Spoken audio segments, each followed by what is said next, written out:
سامعین محترم، السلام علیکم ورحمۃ اللہ تعالی وبرکاتہ۔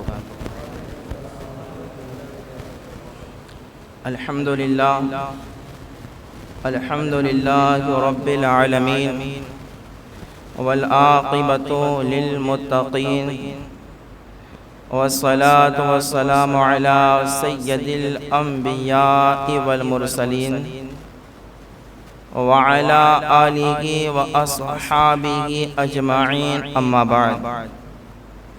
اعوذ باللہ من الشیطان الرجیم، بسم اللہ الرحمن الرحیم۔ قال اللہ تبارک و تعالی فی القرآن المجید والفرقان الحمید، ویل لکل ہمزۃ لمزہ الذی جمع مالا وعددہ یحسب ان مالہ اخلدہ کلا لینبذن فی الحطمہ وما ادراک ما الحطمہ نار اللہ الموقدۃ التی تطلع علی الافئدہ انہا علیہم مؤصدہ فی عمد ممددہ۔ آمنت باللہ صدق اللہ المولانا العظیم وصدق رسولہ النبی الکریم ونحن علی ذلک لمن الشاہدین والشاکرین والحمدللہ رب العالمین۔ آئیے کچھ عرض و معروض سے پیشتر انتہائی عقیدت و محبت، ذوق، شوق، الفت اور سچی چاقت کے ساتھ ہمارے اور ساری کائنات کے مرکز و محور، مالک جن و بشر، حبیب ربی اکبر، اللہ کے محبوب، دانائے غیوب، منزہ عن العیوب، سرور کائنات، فخر موجودات، جناب احمد مجتبی محمد مصطفیٰ، ارواحنا فدا صلی اللہ تعالی علیہ وسلم کی بارگاہ میں جھوم جھوم کا درود پاک کا افتخار پیش فرمائے۔ اللہ رب محمد صلی اللہ علیہ وسلم، نحن عباد محمد صلی اللہ علیہ وسلم، صلاۃ و سلام علیک یا رسول اللہ، صلاۃ و سلام علیک یا حبیب اللہ صلی اللہ تعالی علیہ وسلم۔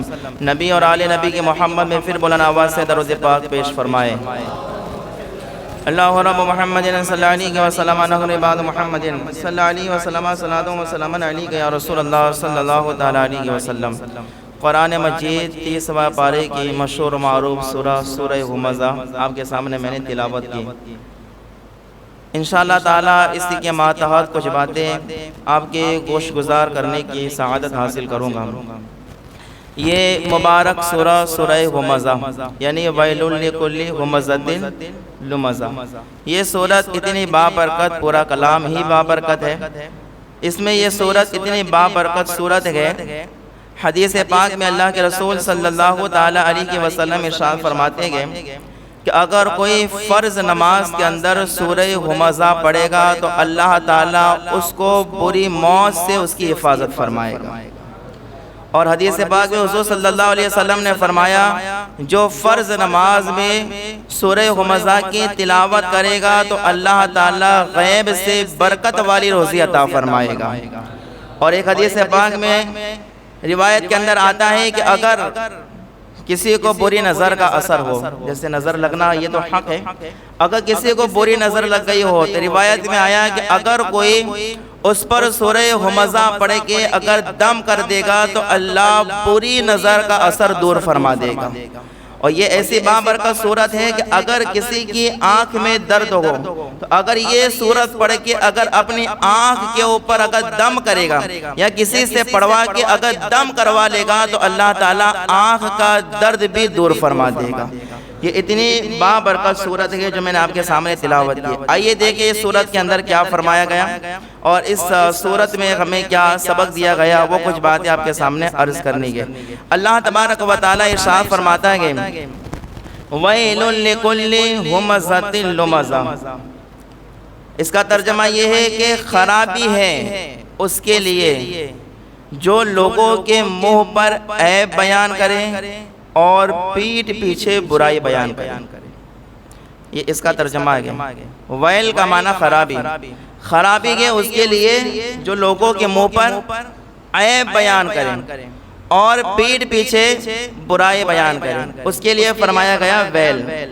اس آیت کے اندر دو چیزوں کا ذکر کیا گیا، دو قسم کے لوگوں کا بیان ہوا، یعنی ایک وہ لوگ جو عیب لوگوں کے اندر تلاش کرتے گئے، مسلمانوں کے اندر خامیاں، ان کی کوتاہیاں، ان کی کمیاں اور ان میں عیب تلاش کر کے لوگوں کے سامنے اس کے عیب کو بیان کرتے ہیں تاکہ وہ ذلیل اور رسوا ہو جائے، اس کا ذکر ہے، یعنی جو لوگوں کے منہ پر عیب بیان کرے، اور دوسرا جو پیٹھ پیچھے برائی کرے یعنی غیبت کرے۔ ان دونوں کے لیے فرمایا گیا کہ جو لوگوں کے عیب بیان کرے اور پیٹھ پیچھے غیبت کرے تو قرآن کہتا ہے کہ ان کے لیے خرابی ہے۔ کیا ہے؟ اور کیا خرابی کی وہ اللہ بہتر جانتا ہے۔ اب قرآن نے کہا خرابی کے تو دنیا میں بھی بے شمار خرابیاں اس کو حاصل ہو سکتی ہے، اور قبر میں بھی خرابیاں ہوگی، اور قیامت کا دن بھی اس کے لیے بڑا ہی ہولناک ہوگا جو لوگوں کے عیب تلاش کرتا ہے اور لوگوں کے سامنے بیان کرتا ہے۔ اسی طریقے سے پیٹھ پیچھے برائیاں بیان کرتا ہے، قرآن کہتا ہے اس کے لیے کیا ہے؟ خرابی ہے۔ اور ویل کے متعلق حدیث پاک میں اللہ کے رسول صلی اللہ علیہ وسلم فرماتے ہیں کہ ویل جہنم کی وادیوں میں سے ایک وادی ہے، اور یہ اتنی خطرناک وادی ہے کہ جس سے خود جہنم بھی اللہ سے پناہ مانگتا ہے کہ مولا اس وادی سے مجھے نجات عطا فرما دے۔ خود جہنم جس وادی سے پناہ مانگتا ہے اس وادی کا نام وادی ہے ویل ہے۔ گویا کہ اللہ اکبر، وہ لوگ جو لوگوں کے منہ پر عیب بیان کرتے گئے، اپنے مسلمان بھائی کی کمیاں تلاش کرتے گئے، اپنے مسلمان بھائی کی خامیاں تلاش کرتے گئے، ان کے عیب تلاش کرتے گئے اور لوگوں کے سامنے اسے ظاہر کرتے گئے اور اسے ذلیل اور رسوا کرنے کی کوشش کرتے گئے۔ اور اسی طریقے سے وہ لوگ جو پیٹھ پیچھے برائیاں کرتے گئے یعنی غیبت کرتے گئے، قرآن کہتا ہے اللہ ایسے لوگوں کو ایسی وادی میں داخل کرے گا جہنم کی جس سے خود جہنم بھی پناہ مانگتا ہے، جس سے خود کیا ہے؟ جہنم بھی پناہ مانگتا ہے۔ تو دو قسم کے لوگوں کا ذکر ہے، ایک وہ جو عیب بیان کرتا ہے، عیب جوئی کرتا ہے۔ یاد رکھے کسی بھی مسلمان کے چھپے ہوئے عیب کو تلاش کر کے اسے لوگوں میں ظاہر کرنا، کسی بھی مسلمان کی خامی یا کمی کو اس کے اندر تلاش کرنا اور لوگوں کے سامنے اسے ظاہر کر کے اسے ذلیل کرنا اسلام میں جائز، بولو اسلام میں جائز نہیں ہے، اشد حرام ہے۔ اللہ تعالیٰ نے قرآن مجید میں ارشاد فرمایا وَلَا تَجَسَّسُوا، لوگوں کے عیب نہ ڈھونڈو۔ تمہیں اس لیے پیدا نہیں کیا گیا کہ تم لوگوں کے عیب تلاش کرتے رہو کہ اس کے اندر کیا خرابی ہے، کیا عیب ہے، کون سی کمی ہے، تمہیں اس لیے پیدا نہیں کیا گیا۔ اللہ فرماتا ہے تمہیں وَمَا خَلَقْتُ الْجِنَّ وَالْإِنسَ إِلَّا لِيَعْبُدُونَ، تمہیں تو عبادت کے لیے پیدا کیا گیا، لوگوں کے عیب تلاش کرنے کے لیے پیدا نہیں کیا گیا۔ اب یاد رکھنا کچھ لوگوں کو دیکھتے ہیں نا تو ایسا احساس ہوتا ہے گویا دنیا میں بہت زیادہ کام ہے، اور اتنا کام ہے کہ لوگوں کو نماز پڑھنے کی فرصت نہیں ہے، لیکن اس کے باوجود بھی کچھ ایسے لوگوں کو دیکھا جاتا ہے کہ ان کا کوئی کام ہے ہی نہیں ہے، بس ان کا کام یہی ہے کہ لوگوں کے اندر خامیاں ڈھونڈیں، لوگوں کی کمیاں ڈھونڈیں، لوگوں میں عیب ڈھونڈیں اور پھر لوگوں کے سامنے بیان کریں، اور بیان کر کے مقصد کیا ہوتا ہے؟ ذلیل کرنا ہوتا ہے۔ یاد رکھنا اسے عیب جوئی کہتے ہیں۔ کیا کہتے ہیں؟ عیب جوئی، اور عیب جوئی حرام ہے، اور جو اس بیماری میں مبتلا ہوتا ہے اور جس کا کام ہے لوگوں کے عیب تلاش کرنا، لوگوں کی کمیاں تلاش کرنا ہوتا ہے، تو سنیں حدیث پاک میں آپ کو سناتا ہوں۔ اللہ کے رسول صلی اللہ علیہ وسلم ارشاد فرماتے ہیں کہ جو مسلمان کسی مسلمان کے عیب تلاش کرتا ہے نا تو اللہ تعالیٰ اس کے عیب ظاہر کرنے کا ارادہ فرما لیتا ہے۔ جو کسی مسلمان کے عیب تلاش کرنے کی کوشش کرتا ہے تو اللہ تعالیٰ اس کے عیب لوگوں پر ظاہر کرنے کا ارادہ فرماتا ہے، اور حضور فرماتے ہیں کہ اللہ تعالیٰ جس کے عیب ظاہر کرنے کا ارادہ فرما لے تو وہ شخص دنیا میں ذلیل اور رسوا ہو جاتا ہے، اگرچہ وہ اپنے گھر کے کسی بھی کونے کے اندر چھپ کے بیٹھا رہے۔ لیکن اگر اس کی عادت ہے لوگوں کے اندر خامیاں تلاش کرنے کی، کمیاں تلاش کرنے کی، عیب تلاش کرنے کی، تو اللہ تعالیٰ ایسے کے متعلق اللہ اکبر اس کے عیب ظاہر کرنے کا ارادہ فرما لیتا ہے، اور جس کے اللہ عیب ظاہر کر دے وہ دنیا میں عزت کے ساتھ رہے گا کبھی؟ وہ اپنے گھر کے اندر بھی بیٹھا رہے ہیں پھر بھی لوگوں کو پتا چلے گا کہ گھر میں بیٹھنے والے کے عیب کیا ہے، اس لیے کہ جب تو لوگوں کے عیب بیان کرے گا اللہ تیرے عیب بیان کر دے گا۔ اور اللہ اکبر ذرا سنیں ایک حدیث پاک، یہ عیب لوگوں کی تلاش کرنا مسلمان کے اور لوگوں کے سامنے ظاہر کرنا، جیسا کہ کچھ لوگوں کا کام ہی یہ ہوتا. آپ میں سے کسی کو نہیں کہہ رہا، ایک مطلب عام بات کہہ رہا ہوں، جنرل بات، اسے سمجھنے کی کوشش کریں کہ جیسے کام ہوتا ہے بس لوگوں کے اندر خامیاں تلاش کرنا، حالانکہ سامنے والے میں ہزاروں خوبیاں ہوتی ہیں، ہزاروں اچھائیاں ہوتی ہیں، اس کے باوجود بھی وہ اچھائیاں ایک طرف، وہ ساری جو کہ اللہ اوپر اس کی ترقیاں اور اس کے سارے اچھے کام ایک طرف، اس کا کام ہی یہ ہوتا ہے کہ اس کے اندر کوئی عیب نکالوں میں، یا اس کی کوئی ایسی پوشیدہ بات کو میں پکڑ لوں، یا اس کا کوئی ایسا پوشیدہ چھپا ہوا کام میں پکڑ لوں کہ اگر میں لوگوں کے سامنے سے ظاہر کر دوں گا تو یہ ذلیل ہو جائے گا، رسوا ہو جائے گا، اس کی عزت کم ہو جائے گی. جو ایسے کام کرتا ہے نا، اللہ اوپر حدیث پاک سنیں، اللہ کے رسول صلی اللہ علیہ وسلم فرماتے، دل تھام کے حدیث پاک سنیں جو میں پڑھ کے آیا. اللہ اکبر. متعدد کتب احادیث میں یہ حدیث پاک موجود ہے. اللہ کے رسول صلی اللہ علیہ وسلم فرماتے ہیں، لوگوں کے منہ پر برا بھلا کہنے والا، لوگوں کے منہ پر برا بھلا کہنے والا لوگ ہوتے ہیں، شہرت کا نشہ ہوتا ہے، دولت کا نشہ ہوتا ہے، اور کچھ لوگوں کا سپورٹ مل جاتا ہے تو اس کے نشے کے اندر وہ کسی کی عزت کا خیال نہیں کرتا، لوگوں کے سامنے اسے منہ پر جو ہے برا بھلا کہتا ہے، حالانکہ سامنے والے کی کوئی غلطی ہو یا نہ ہو، لیکن اس کے پاس معلوم ہے میرے پاس پیسہ ہے، میں کچھ بھی کر سکتا ہوں، میری عزت ہے، شہرت ہے، میں کچھ بھی کر سکتا ہوں. اسی طریقے سے جو ہے اللہ اوپر اسے پتا ہے کہ مجھے کچھ لوگوں کا سپورٹ ہے، اور اچھے لوگوں کا سپورٹ ہے، مطلب جو دنیاوی اعتبار سے اچھے گئے، تو کہا ان لوگوں کا سپورٹ ہے، تو پھر وہ کسی کی عزت کا خیال نہیں کرتا. وہ 4-5 لوگوں کے درمیان اللہ اوپر چلا کے گفتگو کرتا ہے، سامنے والے کے عیب بیان کرتا ہے، سامنے والے کی کمیاں بیان کرتا ہے اور اسے برا بھلا کہتا ہے. حضور فرماتے ایک ایسے لوگ کہ جو اللہ اوپر لوگوں کے منہ پر کیا کہے، برا بھلا، لوگوں کے منہ پر برا بھلا. پھر حضور نے فرمایا دوسرے غیبت کرنے والے لوگ. کیا کرنے والے لوگ؟ کتنے لوگ ہو گئے؟ 2 قسم کے لوگ. ایک تو وہ جو لوگوں کے منہ پر ہی برا بھلا کہتے ہیں، دوسرا غیبت کرنے والے، تیسرا حضور صلی اللہ علیہ وسلم نے فرمایا چغلی کرنے والے لوگ. کیا کرنے والے لوگ؟ ادھر کی ادھر، ادھر کی ادھر کرنے والے، چغلی کرنے والے. کتنے لوگ ہوئے؟ 3. پھر حضور صلی اللہ علیہ وسلم نے فرمایا پھر بے عیب لوگوں میں عیب تلاش کرنے والے، یعنی جن کے اندر کوئی عیب نہیں ہے پھر بھی مطلب جھانک جھانک کے مطلب کوششیں کرتا ہے، چھپ چھپ کے اس کے عیب تلاش کرنے کی کوششیں کرتا ہے. تو اللہ حضور نے فرمایا بے عیب لوگوں میں عیب تلاش کرنے والے. کتنے لوگ ہو گئے؟ 4 لوگ ہیں. حضور نے فرمایا یہ 4 قسم کے لوگ ایسے ہیں کہ قیامت کے دن اللہ تعالیٰ انہیں کتے کی شکل میں اٹھائے گا. کون سی شکل میں اٹھائے گا؟ کتے کی شکل میں اٹھائے گا ان 4 قسم کے لوگوں کو. اور مفتی احمد یار خان نعیمی علیہ رحمت رضوان فرماتے ہیں کہ قبر سے ہر انسان تو اپنی شکل و صورت پر اٹھے گا، لیکن جیسے حشر کے میدان میں جائے گا نا تو برے اعمال کی وجہ سے جس کی جیسی سزا ہوگی اس کا چہرہ ویسے تبدیل کر دیا جائے گا. پھر فرماتے ہیں اللہ اکبر یہ 4 قسم کے لوگ کہ لوگوں کے منہ پر برا کہنے والے، چغلی کرنے والے، غیبت کرنے والے اور بے عیب لوگوں کے اللہ اکبر اندر عیب تلاش کر کے انہیں ذلیل کرنے والے، اللہ تعالیٰ انہیں قیامت کے دن کتے کی شکل دے دے گا. کتے کی شکل، وہ کتے کی شکل میں اللہ اکبر لوگوں کے سامنے ظاہر ہوں گے. ذرا غور کریں یہ کتنی اللہ اکبر بھیانک وعید ہے ان لوگوں کے لیے جو لوگوں کے عیب بیان کرتے ہیں، لوگوں کی خامیاں تلاش کرتے ہیں، لوگوں کے اندر جو ہے اللہ اوپر کمیاں تلاش کر کے انہیں ذلیل کرنے کی کوشش کرتے ہیں. بلکہ حدیث پاک سنیں، اللہ حضور صلی اللہ علیہ وسلم فرماتے ہیں معراج کی رات. کون سی رات؟ معراج کی مقدس رات. فرماتے جب میں معراج کی رات آسمانوں کی طرف گیا نا تو میں نے کچھ لوگوں کو دیکھا کہ وہ سینے کے بل لٹکے ہوئے، جو ہے سینے کے، چھاتی کے بل جو ہے اللہ اکبر وہ لٹکے ہوئے. تو حضور فرماتے میں نے جبرائیل سے کہا جبرائیل اتنا بھیانک عذاب، یہ کون لوگ ہیں؟ تو حضرت جبرائیل عرض کرتے یا رسول اللہ صلی اللہ علیہ وسلم یہ آپ کی امت کے وہ لوگ ہیں جن کا کام تھا لوگوں کی کمیاں نکالنا، لوگوں میں لوگوں کے عیب نکالنا، اور عیب پتہ چل جائے تو لوگوں کے سامنے اسے بیان کر کے اسے ذلیل کرنا.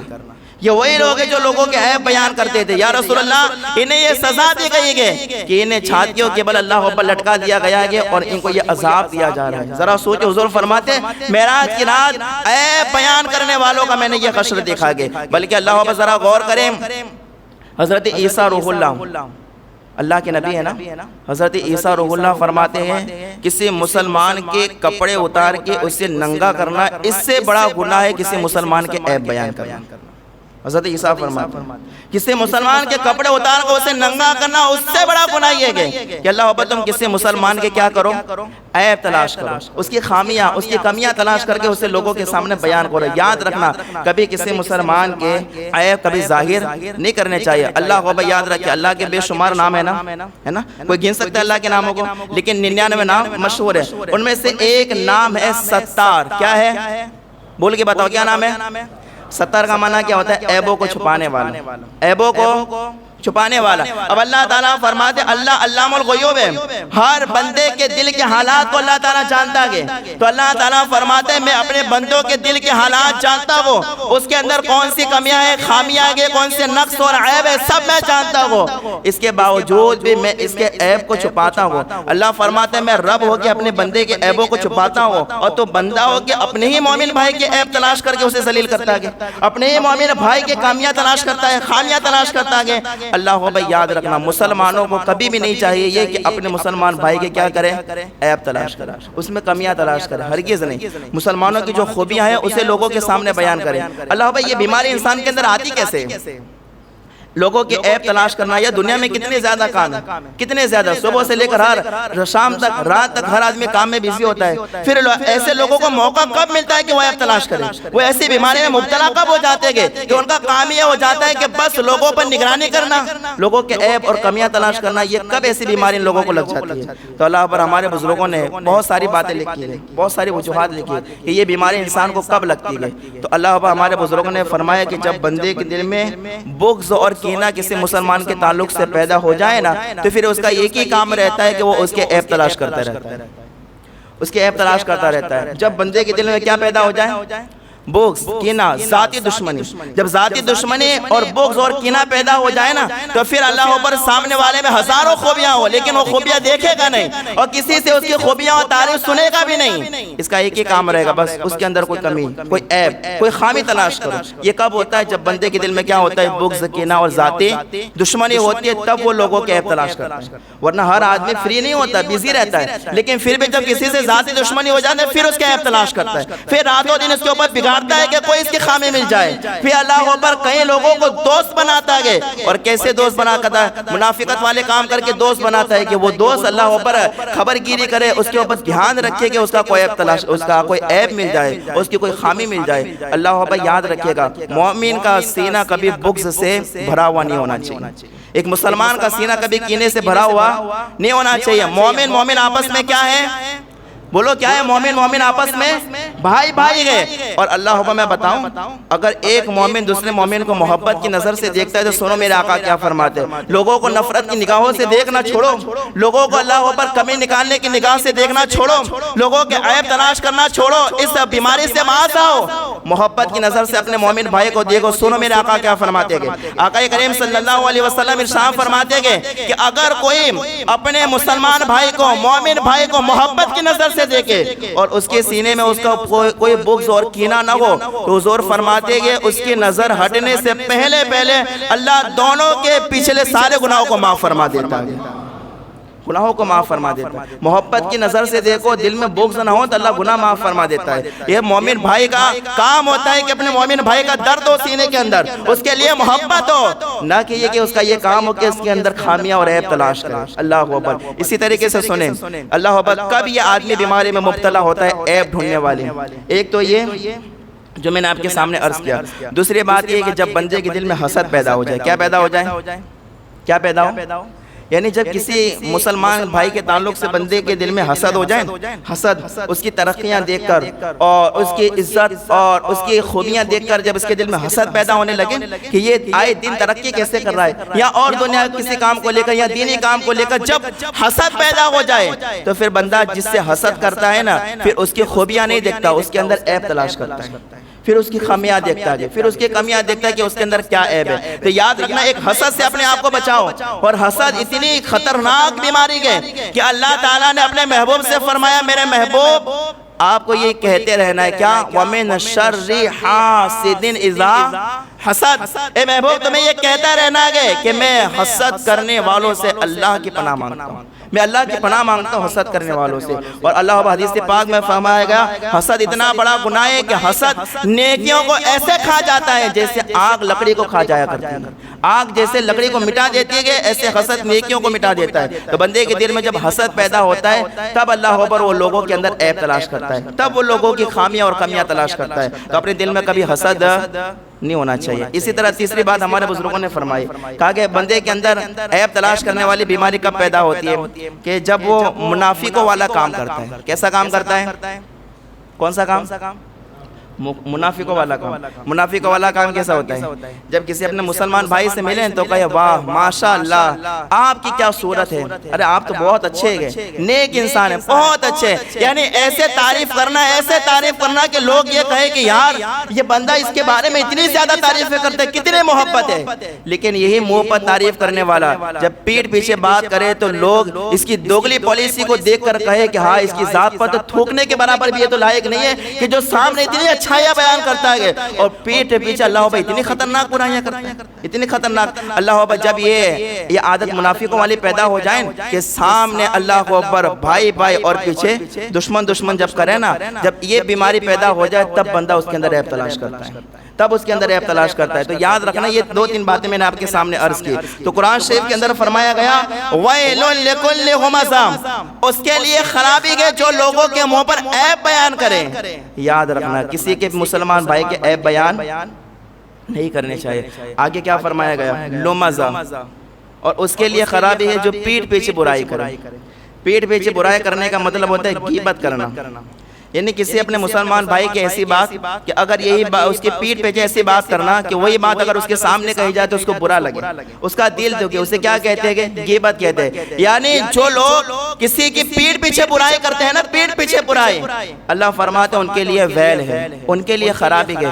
یاد رکھنا کسی مسلمان کی غیبت ہاں نہیں کرنی چاہیے۔ اور معلوم ہے یہ غیبت کرنے والے کبھی اپنے بارے میں سوچتے نہیں کہ وہ اپنا کتنا نقصان کرتے ہیں۔ وہ غیبت کر کے یہ سوچتے ہیں میرا ٹائم پاس ہو گیا، میں نے سامنے والے کی ساری حقیقت بیان کر دی۔ نہیں، یہ غیبت کرنے والا جانتا ہی نہیں ہے کہ اس نے کتنا بڑا گناہ کیا ہے۔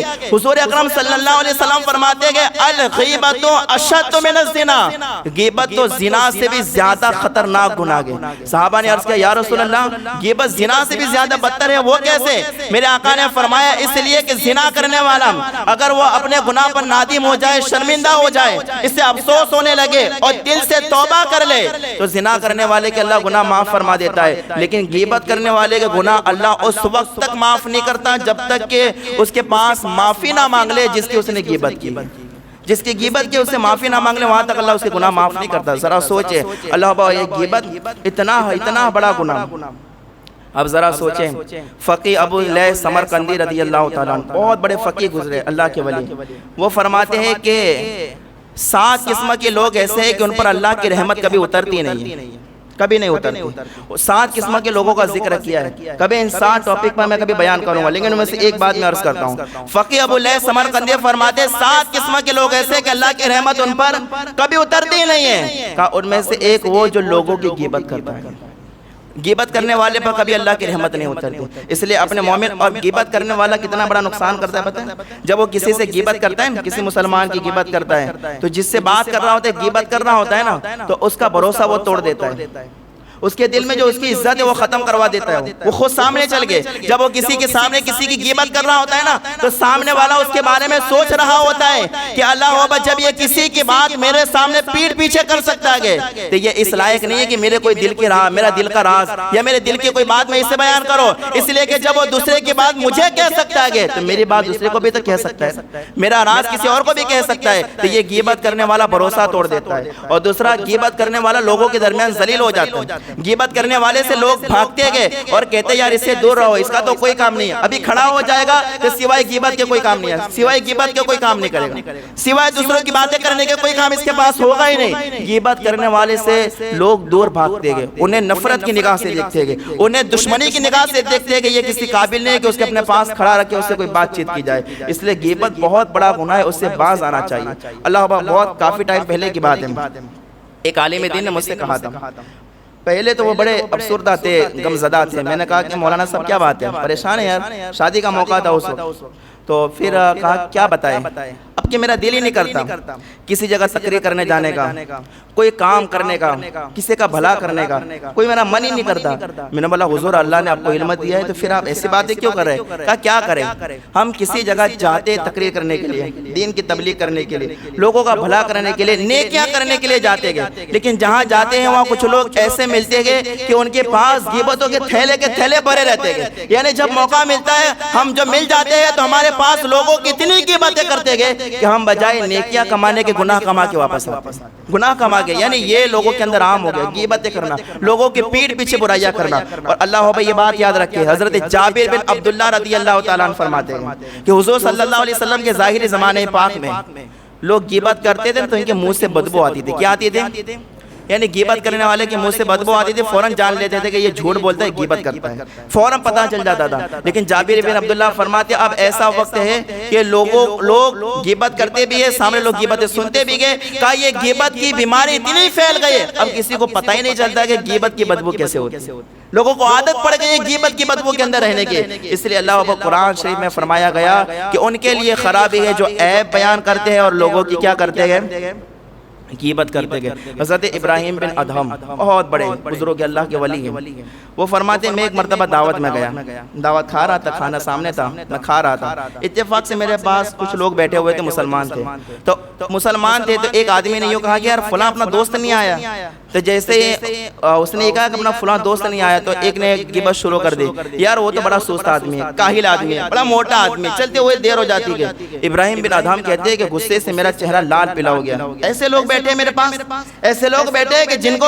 کھانے کے وقت بھی بس لوگوں کے عیب نظر آتے ہیں، لوگوں کی برائیاں کھاتے وقت بھی لوگوں کی غیبتیں کرتے گئے۔ ابراہیم بن ادہم وہاں سے اٹھ گئے اور یہ کہتے ہوئے اٹھے میں تو ایسے لوگوں کے پاس بیٹھنا گوارا بھی نہیں کرتا جو اپنے مسلمان بھائی کے پیچھے پیٹھ پیچھے غیبتیں کرتے گئے، اپنے مسلمان بھائیوں کے عیب بیان کرتے گئے۔ اللہ بات قرآن شریف کے اندر فرمایا گیا ان کے لیے خرابی گئے جو لوگوں کے منہ پر عیب بیان کرتے ہیں اور کیا کرتے ہیں، غیبت بیان کرتے ہیں۔ یہ اللہ اکبر میں تفسیر نہیں کر رہا، تفسیر کی جائیں تو بہت زیادہ باتیں ہو جائے گی، یہ صرف موٹی موٹی باتیں میں نے آپ کے سامنے عرض کی۔ اب اگلی آیت ہے کہ اللہ تعالیٰ فرماتے ہیں دو چیزیں ہو گئی، کتنی چیزیں، ایک منہ پر عیب بیان کرنا، دوسرا غیبت کرنا۔ اب آگے سن اللہ فرماتے ہیں الذی جمع مالا وعددا، اور وہ جس نے مال جمع کیا اور گن گن کر رکھا، مال جمع کیا اور گن گن کر رکھا، مال اکٹھا کرنا۔ اب لوگ کہیں گے یار یہ تو عجیب بات ہو گئی، مال پیسے تو ہم کماتے ہیں پھر گنتے بھی ہیں پھر رکھتے بھی ہیں، تو قرآن شریف میں یہ کیا فرمائے گا، الذی جمع، وہ جس نے مال جمع کیا، وعدد، اور گنا، گن گن کر رکھا۔ اس کا مطلب کیا ہے معلوم ہے، یعنی ایسا آدمی جس نے حرام طریقے سے مال کمایا، حرام ذرائع سے مال کمایا اور کمانے کے بعد پھر اسے گنتا رہا، اور حرام ذریعے سے تجارت کے اندر جھوٹ بول کے پیسہ کمایا، اسی طریقے سے اللہ کے اوپر سود بیاج لے کر اس نے پیسہ اکٹھا کیا اور گنتا رہا، جھوٹ بول کر پیسے کمائے اور گنتا رہا، کسی کو دھوکہ دیا اور جو ہے اللہ کے اوپر پیسے گنتا رہا جمع کر کے، کسی کا ناجائز کیس لڑا، معلوم ہے کہ یہ غلط ہے پھر بھی اس کو صحیح ثابت کرنے کے لیے وکیل تک جا کے کیس لڑا، پیسے ملے اس کو 20,000 50,000 روپے، اسے گنتا رہا۔ اللہ ذرا غور کرے، قرآن کہتا ہے الذی جمع مالا وعددا، جس نے غلط طریقے سے مال جمع کیا اور اسے گنتا رہا۔ کتنی باتیں ہو گئی ٹوٹل، 3 باتیں۔ اب ان 3 کام کرنے والوں کو قرآن شریف کے اندر کیا فرمایا گیا، وہ اللہ نے ان کے متعلق کیسے عذاب کا ذکر کیا ہے، غور سے سننا۔ ایک منہ پر عیب بیان کرنے والے، ایک غیبت کرنے والے، اور دوسرا حرام طریقے سے مال اکٹھا کر کے گن کے جمع کرنے والے۔ سنیں قرآن کیا کہتا ہے، اللہ تعالیٰ فرماتا ہے یحسب ان مالہ اخلدا، کیا وہ یہ گمان کرتا ہے کہ اس کا مال ہمیشہ جو ہے اسے باقی رکھے گا، اللہ اکبر اس کا مال اسے دنیا میں ہمیشہ رکھے گا، کیا وہ یہ سمجھتا ہے؟ اللہ اکبر جس نے حرام طریقے سے مال کمایا کیا وہ یہ سمجھتا ہے کہ یہ مال دنیا میں اس کے پاس ہمیشہ رہے گا اور یہ مال اس کی بخشش کروائے گا، یہ مال اس کی قبر میں روشنی کرائے گا؟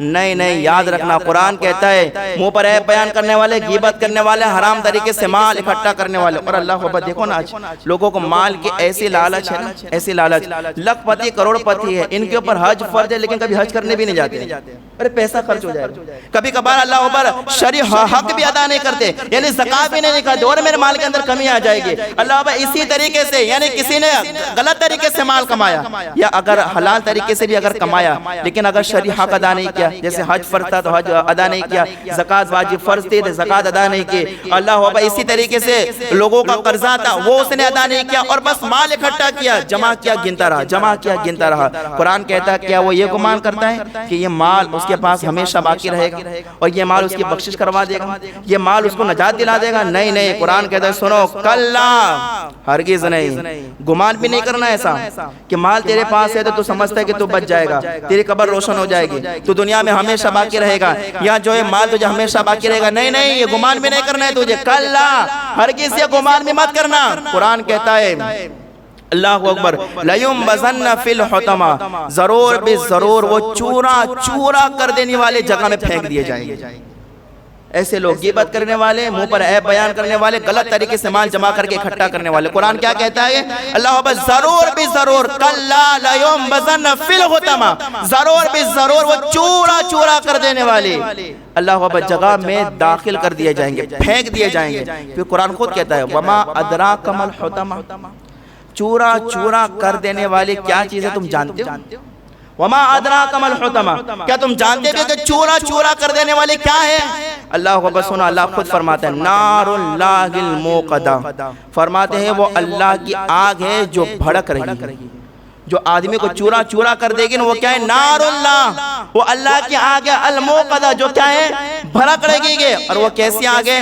تطلع علی الافئدہ، یہ ایسی آگ ہے جو لوگوں کے دلوں پر چڑھ جائے گی، ایسی جہنم کی آگ ہے۔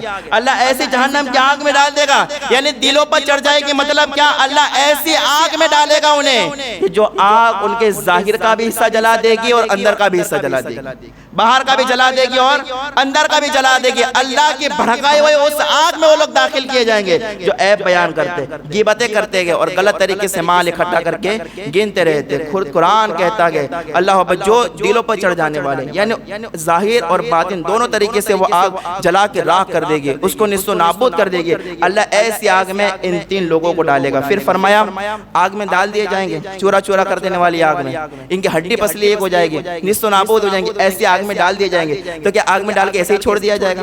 یعنی آگ میں ڈال دیا، جہنم میں ڈال دیا آگ کے اندر، ایسے ہی چھوڑ دیے جائیں گے؟ کہا نہیں، ایسے نہیں، ان لوگوں کو اتنی آسان سزا تھوڑی ملے گی۔ یہ جو لوگ منہ پر عیب بیان کرتے اور خوشیاں مناتے کسی کو ذلیل کر کے، یہ جو غیبتیں کر کے لوگوں کو بدنام کرتے تھے، کیا ان کو آسانی والی سزا مل جائے گی؟ غلط طریقے سے مال اکٹھا کر کے لوگوں کو ستاتے، کیا ان کو آسانی والی سزا مل جائے گی؟ کہا نہیں، جہنم کی آگ میں تو ڈالا جائے گا۔ اور آپ کو معلوم ہونا چاہیے جہنم کی آگ کتنی سخت ہے۔ حدیث پاک میں فرمایا گیا ہے کہ اگر جہنم کو سوئی کے نوک کے دانے کے برابر بھی اگر کھول دیا جائے تو اس کی گرمی سے پوری دنیا کے انسان مر جائیں گے، پوری دنیا کے انسان مر جائیں گے۔ اللہ پر نوک کے برابر کھولا جائے تو پوری دنیا کے انسان اس کی گرمی سے مر جائے، تو پھر آگے میں ڈال دیا جائے تو کیا ہوگا؟ اور ایک حدیث پاک میں حضور نے فرمایا جہنم کی آگ 1000 برس جلائی گئی۔ کتنے برس؟ 1000 برس۔ تو وہ آگ جل جل کے سرخ ہو گئی، یعنی لال ہو گئی۔ پھر اللہ نے جہنم کی آگ کو 1000 برس جلایا، وہ آگ لال ہوتے ہوتے پھر وہ آگ سفید ہو گئی۔ اور پھر اللہ نے پھر 1000 برس آگ کو جلایا جہنم کی، اور پھر وہ آگ جلتے جلتے کالی ہو گئی، سیاہ ہو گئی۔ اب وہ آگ کالی ہے، ذرا سوچے 1000 برس جل کے سرخ ہوئی، 1000 برس جل کے سفید ہوئی، اب 1000 برس جل کے وہ آگ کالی ہو چکی ہے۔ اللہ ایسی آگ میں ان تین قسم کے لوگوں کو ڈالے گا۔ ڈالنے کے بعد پھر کیا ہوگا؟ قرآن کہتا ہے اللہ اکبر انہا علیہم مؤصدہ، اللہ اکبر بے شک پھر ان پر بند کر دی جائے گی، یعنی جہنم میں ڈال کے پھر وہ جہنم کا دروازہ کیا ہے؟ آگ میں ڈال کے وہ جگہ کیا کر دی جائے گی؟